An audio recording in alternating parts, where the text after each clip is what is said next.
বাংলাদেশে কোনো ধর্মীয় উগ্রপন্থা কিংবা চরমপন্থা যেন মাথাচাড়া দিয়ে উঠতে না পারে সে বিষয়ে কঠোর অবস্থানে আছে অন্তর্বর্তী সরকার।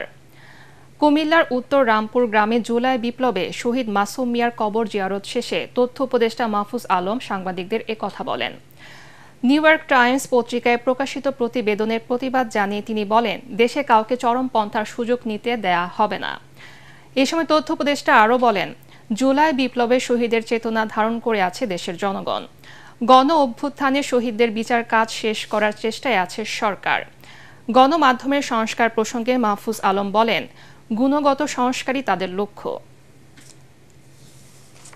উগ্রপন্থা, কোনো ধরনের উগ্রপন্থা, ধর্মীয় রাজনৈতিক কোনো রকম উগ্রপন্থায় যাতে বাংলাদেশে মাথাচাড়া না দিতে পারে এবং বাংলাদেশকে যাতে আমরা একটা গণতান্ত্রিক যে রূপান্তরের ক্ষেত্রে ডক্টর মোহাম্মদ ইউনূসের নেতৃত্বে আমরা কাজ করছি, এটা যাতে আমরা সাধন করে যেতে পারি এবং নির্বাচনের মাধ্যমে যথাসময়ে আমরা যাতে গণতান্ত্রিক একটা রূপান্তরে ভূমিকা রাখতে পারি, এটা হচ্ছে আমাদের একমাত্র চাওয়া।